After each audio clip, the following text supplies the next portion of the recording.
IPS तेजस्वी सातपुते यांनी भोंदूबाबा अशोक खरातने आत्तापर्यंत काय कारनामे केले याबद्दल सविस्तर माहिती सांगितलेली आहे. खरात प्रकरण म्हणजे फक्त महिलांच्या अत्याचाराचं प्रकरण नाही, हे प्रकरण आहे मनी लॉन्ड्रिंग. कशा प्रकारे लोकांना फसवलं गेलं, कशा प्रकारे खरातने तंत्रमंत्र विद्याचा वापर केला. एवढंच काय, 4-5 दिवसा अगोदर सामाजिक कार्यकर्ता अंजली दमानिया यांच्याकडे CDR आला होता. म्हणजे अशोक खरातने कोणाकोणाला कॉल केले होते, अशोक खरातला कोणाकोणाचे कॉल आले होते, त्यामध्ये अनेक जणांची नावे होती. त्या CDR बद्दल देखील IPS तेजस्वी सातपुते यांनी सविस्तर माहिती सांगितलेली आहे. याशिवाय अशोक खरात भोंदूबाबाच्या संपर्कामध्ये ज्या ज्या महिला आल्या होत्या त्या सर्वांची व्हिडिओ अनेक लोकांनी सोशल मीडियावरती अपलोड केलेले आहेत. त्या लोकांना देखील न्यायालयामार्फत कडक सूचना देण्यात आलेल्या आहेत. भोंदूबाबा अशोक खरातबद्दल IPS तेजस्वी सातपुते नेमकं काय म्हणाल्या, चला सविस्तर आपण या व्हिडिओमधून पाहूया.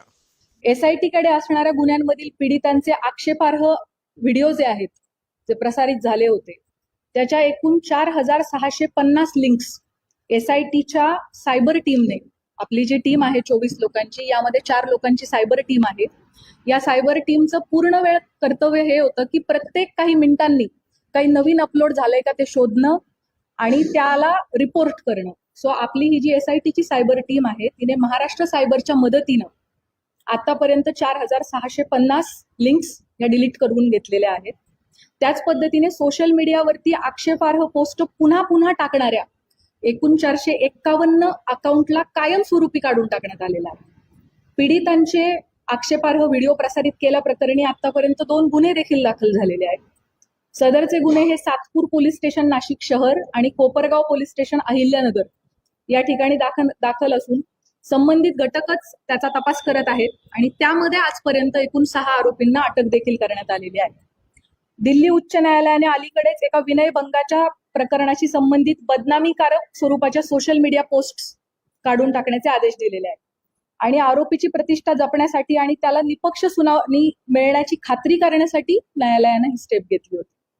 SIT कडे असणारे सर्वच तपास हे अतिशय संवेदनशील प्रकारचे असल्यामुळे त्याविषयीची जी माहिती आपल्याला सांगणं शक्य आहे ती माहिती मी आपणास याद्वारे दिलेली आहे. आपल्या सगळ्यांच्या मनामध्ये या प्रकरणाविषयी अनेक प्रश्न आहेत, मला त्याची पूर्णतः कल्पना आहे.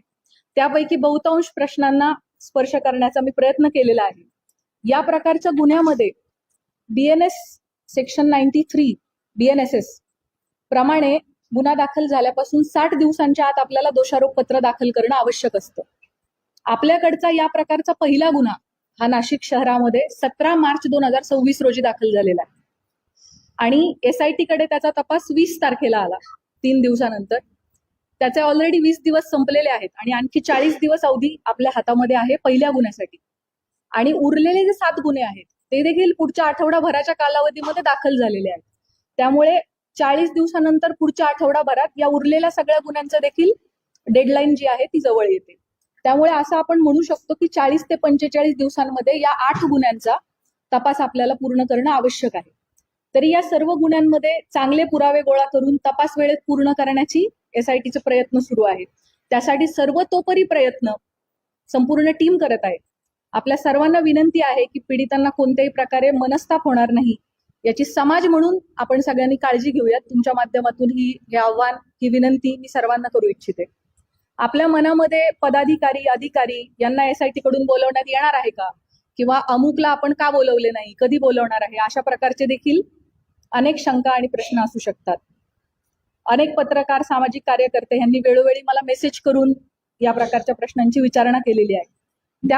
त्याबाबत मी सांगू इच्छिते की आपल्याकडे दाखल गुन्ह्यामध्ये फिर्यादी आणि साक्षीदार जे सांगतात त्याच्या अनुषंगाने तपास होत असतो. तपासादरम्यान जे पुरावे समोर येतात त्याप्रमाणे पुढील तपास केला जातो. पुराव्याच्या आधारे कोण व्यक्ती सह आरोपी आहे का हे पाहिले जाते. त्यानुसार त्याची चौकशी आणि त्याच्यावरची इतर कायदेशीर कारवाई केली जाते. त्यामुळे या गुन्ह्यांच्या बाबतीमध्ये देखील हा गुन्हा घडण्यासाठी मुख्य आरोपी सोडून इतर कोणी कारणीभूत ठरलं आहे का, कोणी याची इकोसिस्टीम निर्माण करण्यामध्ये सहाय्यभूत ठरलेलं आहे का, या अंगाने सुद्धा आपण तपास करत आहोत. या गुन्ह्यांची पार्श्वभूमी तयार करण्यासाठी कोणी मदत केली आहे का, याबाबत पुराव्यानिशी जर आपल्याला निष्पन्न झालं तर त्याविषयी निश्चित कायदेशीर कारवाई केली जाईल. त्याबाबत आपण कोणीही मनामध्ये कुठल्याही पद्धतीची शंका कृपया बाळगू नये. गेले 17 दिवस SIT या गुन्ह्यांचा तपास करत आहे. आमचा तपास अजूनही सुरू आहे. त्यामुळे बहुतांश प्रश्नाची उत्तरं मी दिलेली आहेत. काही प्रश्न कदाचित अनुत्तरित राहिलेले असतील, परंतु जसजसा तपास पुढे जाईल तशी तशी आपल्याला त्या प्रश्नांची पण उत्तरं मिळतील. महत्वाच्या टप्प्यांवरती SIT कडून आपल्याला ब्रीफिंग दिले जाईल.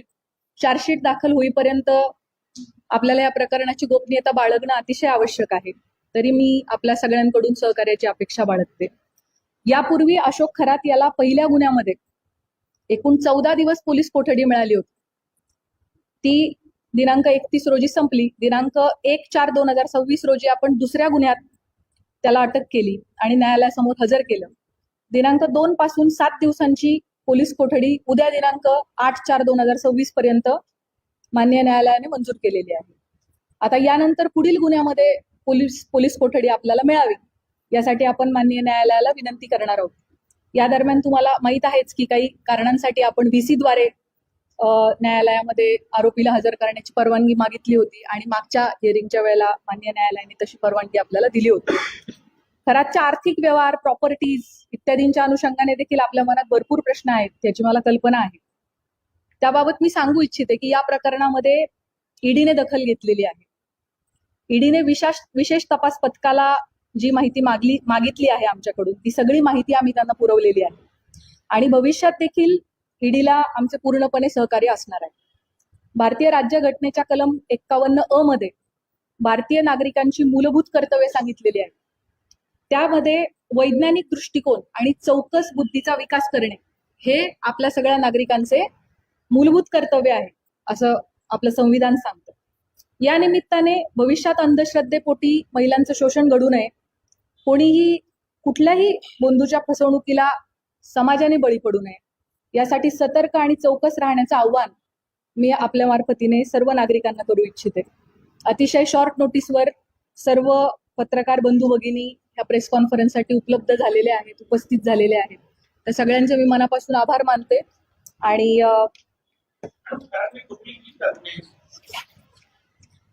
मी जसं सुरुवातीलाच सांगितलं की या गुन्ह्यांच्या बाबतीमध्ये मला जी माहिती आपल्याला सांगणं शक्य आहे ती माहिती मी आपल्या समोर मांडलेली आहे.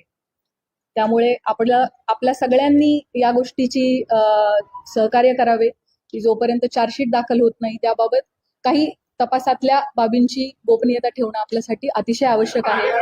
आपल्या सगळ्यांचे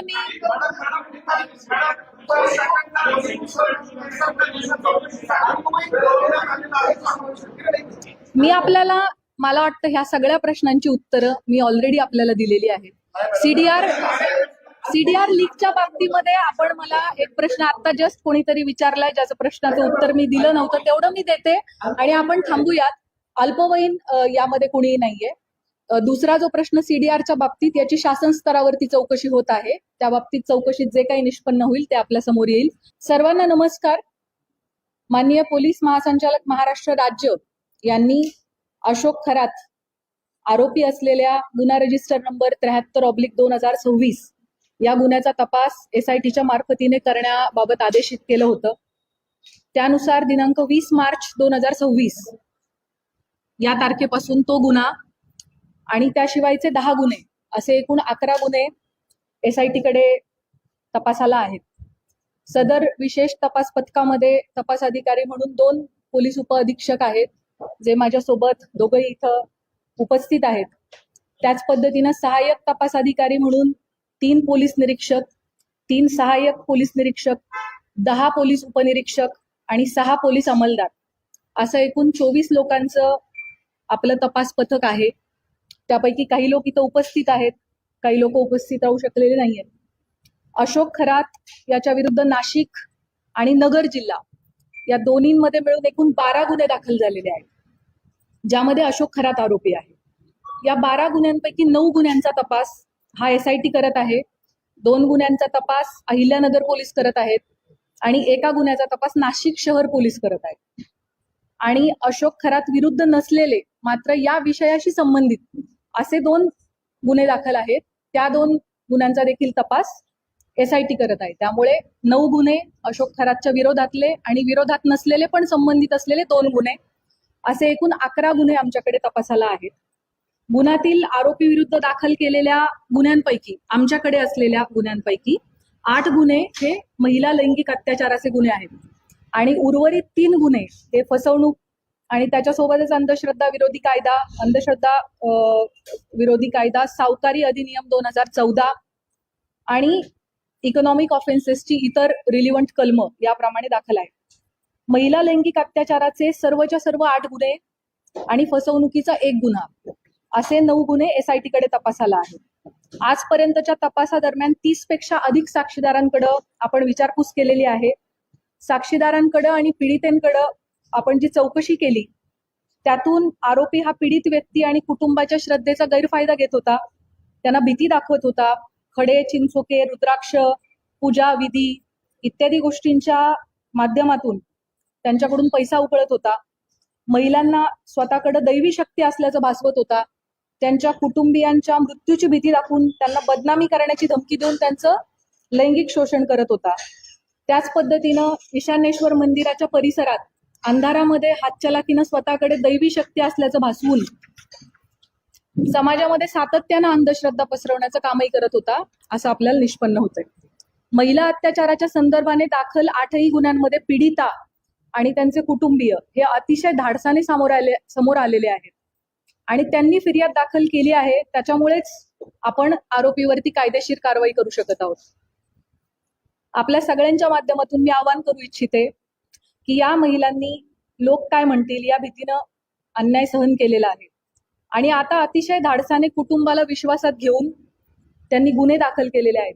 त्यामुळे त्यांची ओळख उघड न करणे, सोशल मीडियावरती त्यांचे व्हिडिओज न पसरवणे, आपल्या मोबाईल्समध्ये असे व्हिडिओ न बाळगणे हे आपल्या सगळ्यांचं नैतिक कर्तव्य तर आहेच, पण त्याचबरोबर माननीय सर्वोच्च आणि उच्च न्यायालयाचे देखील तसे कठोर निर्देश आहेत. त्यांची ओळख गोपनीय राहणे आणि त्यांच्या खाजगी बाबींची सार्वजनिक चर्चा न होणे हे त्यांच्या मानसिक आरोग्यासाठी आणि त्यांचं धैर्य टिकून राहण्यासाठी अतिशय गरजेचं आहे. आणि म्हणूनच न्याय संस्थेनं वारंवार absolute ban on identity disclosure अशी भूमिका ठेवलेली आहे. अशा केसेसमध्ये पोलिसांच्या पत्रकार परिषदा बाबतीत देखील मर्यादा निश्चित करण्यात आलेल्या आहेत. पीडितेच्या गोपनीयतेचा भंग ज्या समाज माध्यमातून झाला आहे अशा प्लॅटफॉर्मवरून ती माहिती हटवण्याबाबत न्यायालयाचे निर्देश आहेत. पीडिता किंवा कुटुंबियांच्या मुलाखती घेण्यास बंदी आहे.